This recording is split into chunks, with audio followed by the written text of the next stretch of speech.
Ganon din mga master ang ginagawa ko nung sa Saudi pa ako. Maaga ko gumising, maaga pa yung maaga yung duty, minsan gabi yung duty namin. Hanggat na nadala ko yung mga technique doon dito, maaga gumising, kailangan tayo maaga gumising. Ayan, yung hindi ko lang nadala dito yung pagwi-welding, kasi iba na dito farm na dito.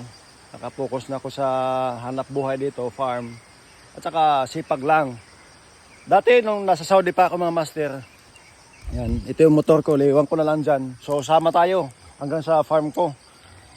Nung nasa Saudi pa ako, sabi ko hindi ako magtatagal dito mga master sa Saudi kasi yun, napakahirap ng trabaho doon.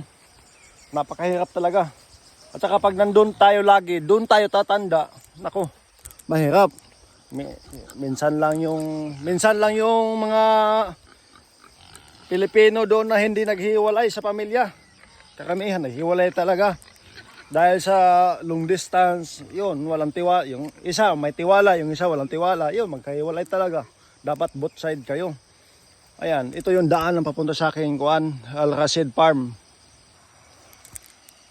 Yun ang mga master, yung farm ko. Pinangalanan ko ng pangalan ng company ko, Al Rashid. Kasi yung company ko sa Saudi mga master, Al Rashid. So ito yung daanan niya. Hindi naman, malapit lang mga master, malapit lang dyan. Ngayon, medyo gabi pa. Medyo madilim pa kasi 5 o'clock tayo ngayon. So ayan mga master, may maliit na ilog. Madadaanan natin dito. Ayan, maliit to yung ilog mga master. Nandyan lang sa taas yung farm ko. Yung niyugan ko.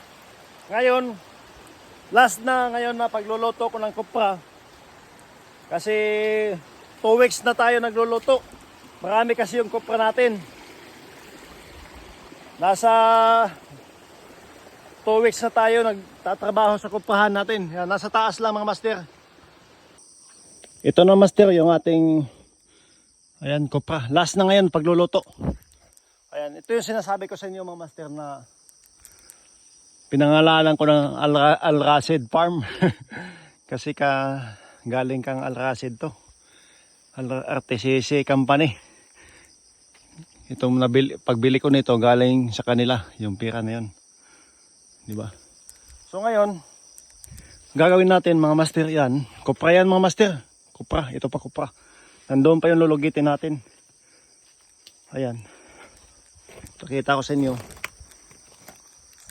Ito yung uling nung nagtrabaho sa akin, silang tata, nagandan sila yung mag-uling nito. Kakaiba yung uling dito mga master kasi susunugin, wala ng drum. Tapos pag nasunog yan, babasahin ng tubig. Ayan mga master, ito na. Diba? Oh. Ito yun. Diba? Oh. Ito, ready to logit na ito mga master. At saka lulutuin pa ulit. Gusto na to. Ayan. Maliit lang tingnan kasi sa camera. Pero marami yan mga master. Yan, nandun pa sa bahay yung iba. So last na ngayon ang ating paglugit. Lilipat na naman tayo sa kabilang farm. RTCC farm doon. Dito Al Rashid. Daming ibon. Hindi pa tayo doon by next week yata. Kasi gagawa pa ako ng lutuan ganito. Sa tawag sa amin dito, tatahan. So sa inyo, anong tawag nito? Landahan, urnuhan. Maraming term dyan. Master. Okay, luto na to. Yung paret nila. Luto na yan. So yan mga master, salamat sa inyong lagi pagsusubaybay sa aking mga video. Ex abroad. Saudi boy, shout out.